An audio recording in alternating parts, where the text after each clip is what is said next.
Metabolismo de lipoproteínas. El colesterol y los triglicéridos son insolubles en agua, por lo que deben ser empacados en lipoproteínas en los sitios de absorción o de síntesis para circular en el plasma y llegar a los tejidos en los que se emplean. Las lipoproteínas consisten en un núcleo de ésteres de colesterol y triglicéridos, cubiertos por una capa externa que contiene colesterol libre de fosfolípidos y apoproteínas específicas. Las apoproteínas, cuyo acrónimo es APO, como en ApoB, ApoC y ApoE, son partículas que rodean a las lipoproteínas, cuya función consiste en transportar lípidos en la sangre y permitir su identificación específica como lipoproteína por enzimas que extraen lípidos de ellas.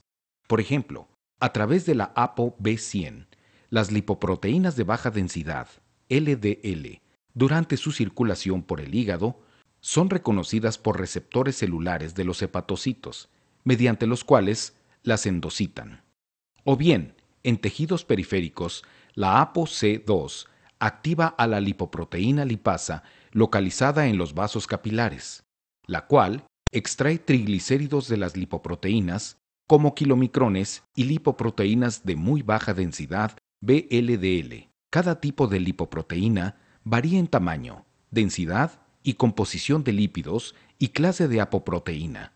Los principales tipos de lipoproteína y sus respectivos acrónimos en inglés, cuando existen, son kilomicrones, colesterol de lipoproteínas de muy baja densidad, VLDL, del inglés Very Low Density Lipoprotein, VLDL, colesterol, colesterol de lipoproteínas de densidad intermedia, CIDL, del inglés Intermediate Density Lipoprotein, IDL, colesterol, colesterol de lipoproteínas de baja densidad, CLDL, del inglés Low Density Lipoprotein, LDL, colesterol, colesterol de lipoproteínas de alta densidad, CHDL, del inglés High Density Lipoprotein, HDL, colesterol, lipoproteína A, LPA.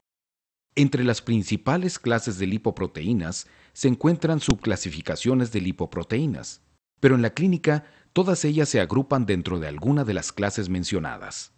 Los kilomicrones son partículas de gran tamaño que transportan cantidades pequeñas de colesterol y grandes de triglicéridos. Su densidad es mayor a 0.95 gramos por mililitro. Los kilomicrones se sintetizan a partir de las grasas que desdoblan las enzimas digestivas. Entonces, los ácidos grasos libres son absorbidos por la mucosa intestinal y combinados con glicerol dentro de los enterocitos para formar triglicéridos, los cuales son empaquetados junto con pequeñas cantidades de ésteres de colesterol y 7 apoproteínas transportadoras. Las principales apoproteínas de los kilomicrones son ApoB48 y en menor cantidad ApoC2 y ApoE. Una vez formados los kilomicrones, circulan a través del sistema linfático del intestino y el conducto torácico para llegar a la sangre de la vena cava. En los capilares, los kilomicrones pierden su contenido de triglicéridos en su trayecto a través de la circulación. Esto sucede cuando el kilomicrón es reconocido mediante apoproteína C2 por la lipoproteína lipasa, que se encuentra en las células endoteliales vasculares de los capilares. Entonces, esta enzima hidroliza a los triglicéridos contenidos en los kilomicrones, y los ácidos grasos libres son tomados por los tejidos muscular y adiposo. Las partículas restantes, llamadas remanentes de kilomicrones, son tomadas principalmente por el hígado mediante su unión con los receptores de ApoE. En el hígado, los remanentes de kilomicrones suministran colesterol para empaquetarlo en VLDL.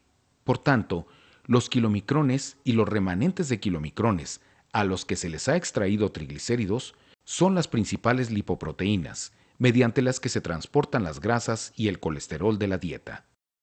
En el hígado, los remanentes de kilomicrones son empleados para producir y secretar CBLDL, cuya masa consiste en 60% de triglicéridos y 20% de colesterol.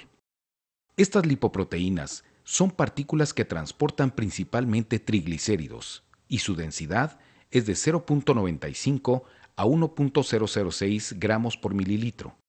En su superficie se encuentran apoproteínas B100, C1, C2, C3 y E, las cuales funcionan como sistema de transporte de triglicéridos hacia la periferia.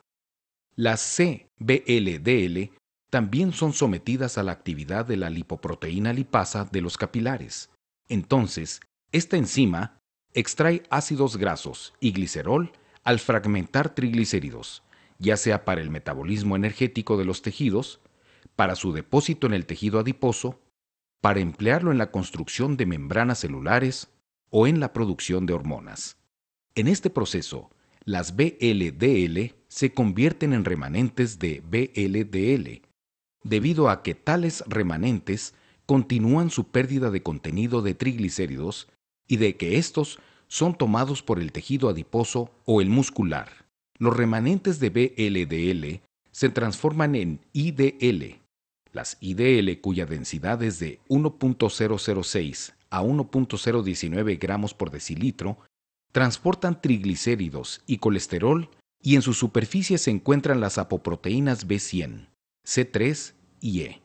Estas lipoproteínas son capturadas por el hígado mediante los receptores para ApoB o ApoE, o bien continúan su depleción de triglicéridos. Cuando sucede lo segundo, es decir, hidrólisis de triglicéridos de IDL por lipasa hepática, estas se convierten en CLDL. Las LDL, cuya densidad es de 1.019 a 1.063 gramos por decilitro, son las principales lipoproteínas aterogénicas. Contienen ésteres de colesterol y pequeñas cantidades de triglicéridos.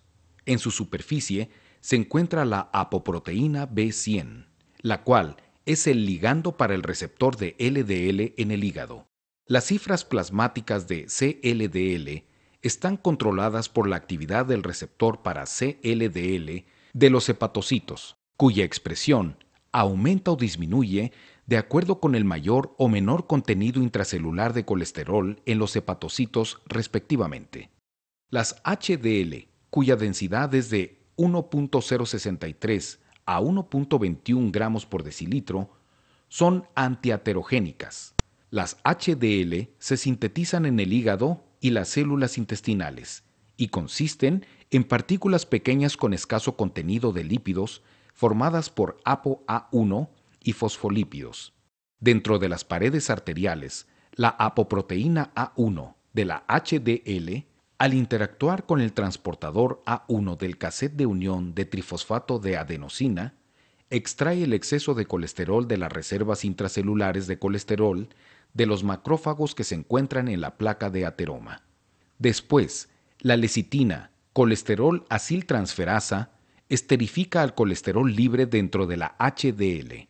Entonces, esta se convierte en HDL alfa madura, la cual capta más colesterol libre de las células espumosas al interactuar con el transportador G1 del cassette de unión de trifosfato de adenosina.